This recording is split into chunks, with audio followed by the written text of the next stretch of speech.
இது பிரைஸ் இல்ல. உங்கள் ஜெனிஃபர் கீதா வட சென்னையில இருந்து. இன்னைக்கு திடீர்னு பால் வாங்க வேண்டிய ஒரு அவசியம். அட, இப்போ ஏரியாக்கு ஏரியா ஆவின் பால் பூத் இருக்குதுங்க. ஆமாங்க, நினைச்ச நேரம் போய் பால் வாங்கிக்கலாம். காலையில 6 மணிக்கு திறக்கிற அந்த கடைங்க இரவு 11 மணி ஆனாலும் பால் கிடைக்குதுங்க. அது மட்டும் இல்லங்க, வட சென்னையில தான் ஆவின் பால் பண்ணை இருக்கு, மாதவரம்ல. எனக்கு இந்த பாலை பார்த்த உடனே தண்ணி கேட்டவருக்கு பாலை கொடுத்து ஆளையே சாச்சவங்க தாங்க ஞாபகத்துக்கு வந்தாங்க. யாருன்னு கேக்குறீங்களா? யாகேல் தாங்க. அதாவது இஸ்ரேல் ஜனங்க எப்பெல்லாம் தேவனுக்கு பிரியமில்லாத பொல்லாத வழியில நடக்கிறாங்களோ அப்பெல்லாம் அவங்கள தேவன் எதிராளிகள் கையில ஒப்பு கொடுக்கிறார். அதே வண்ணமாக கானானின் ராஜாவான யாபின் கிட்ட ஒப்பு கொடுக்கிறார். இந்த யாபின் ராஜாவோட சேனாதிபதி பேரு சிசேரா. அவர்கிட்ட 900 இரும்பு ரதங்கள் அவனிடத்துல இருந்துச்சான்.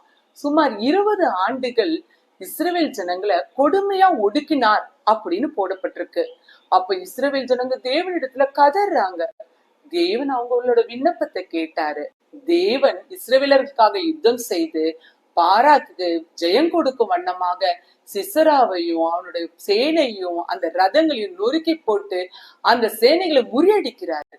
அடடா, சிசேராவால தாக்கு பிடிக்க முடியல. ரதத்தை விட்டு கால்நடையாவே ஓடி வராரு.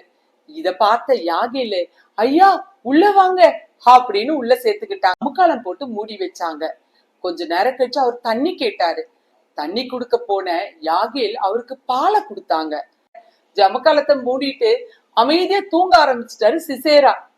யாகேல் அமைதியா கையில கூடார ஆணியும் சுத்திய கொண்டு வந்து சரியா அவரோட நெத்திய பார்த்து ஓங்கி அடிச்சாங்க.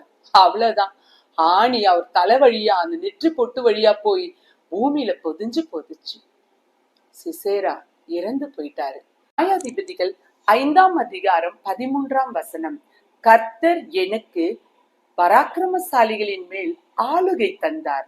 நிச்சயமாய் நீங்கள் எதிரான சூழ்நிலைகள், கசப்பான வேதனையான இந்த சூழ்நிலையை, வனாந்திரம் போன்ற பொருளாதாரத்துல நெருக்கப்படுகிற இந்த நிலைமையை தேவன் உங்கள் கைகளை கொண்டு ஜெயமாய் நடத்துவார்.